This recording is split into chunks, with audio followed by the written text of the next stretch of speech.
Le président russe Vladimir Poutine a atterri, mardi matin, à Pékin.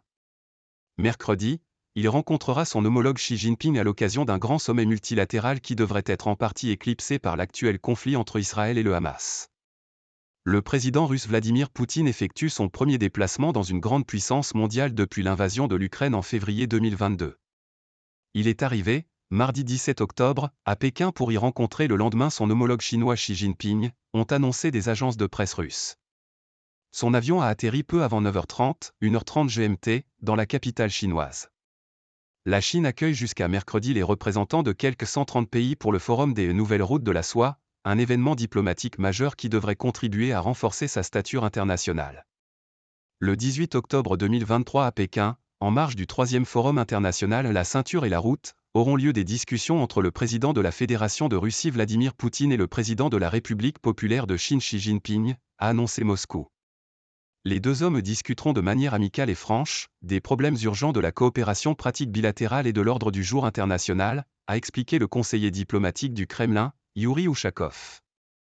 Avant le Forum des Nouvelles Routes de la Soie, les ministres russes et chinois des Affaires étrangères se sont rencontrés lundi à Pékin. Sergueï Lavrov a remercié la Chine d'avoir fait de Vladimir Poutine le principal invité de cette rencontre. Renforcer les liens entre Moscou et Pékin. En mars dernier, Vladimir Poutine avait reçu Xi Jinping et ceux-ci avaient affiché leur entente, prônant un renforcement de la coopération économique et militaire pour contrer ce qu'ils présentent comme l'hégémonie américaine. Lourdement sanctionnée par les Occidentaux en raison de son offensive contre l'Ukraine, la Russie cherche depuis plusieurs mois à resserrer les liens économiques, militaires, dans le domaine énergétique, etc., déjà très bons, avec la Chine, laquelle semble avoir pris l'ascendant dans leurs relations bilatérales, déséquilibrées avec l'affaiblissement russe dû à la guerre. Moscou est désormais dans une position de dépendance sans précédent vis-à-vis de Pékin, en particulier sur le plan économique, estime à cet égard Björn Alexander Duben, un expert en relations internationales à l'Université du Jilin, Chine.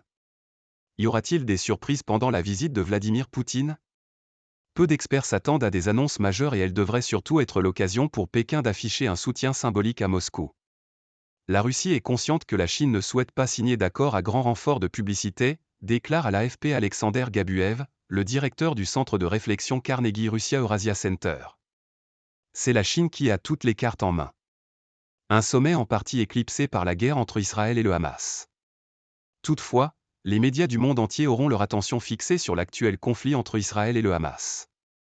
La Chine appelle à la protection des populations. Mais des dirigeants occidentaux lui ont reproché de ne pas avoir condamné le Hamas. Le chef de la diplomatie chinoise, Wang Yi, a parlé dimanche avec le secrétaire d'État américain, Anthony Blinken. Ce dernier avait appelé Pékin à user de son influence pour apaiser la situation au Moyen-Orient. La Chine entretient d'excellentes relations avec l'Iran, qui soutient le Hamas mais aussi le groupe islamiste chiite Hezbollah, lequel, basé au Liban, pourrait ouvrir un nouveau front contre Israël. Le gouvernement chinois a en outre parrainé en mars le spectaculaire accord de rétablissement des relations diplomatiques entre l'Arabie saoudite et l'Iran. Quant à l'émissaire chinois pour le Moyen-Orient, Zhe Jun, il est attendu dans la région cette semaine pour promouvoir un cessez-le-feu. Avec AFP.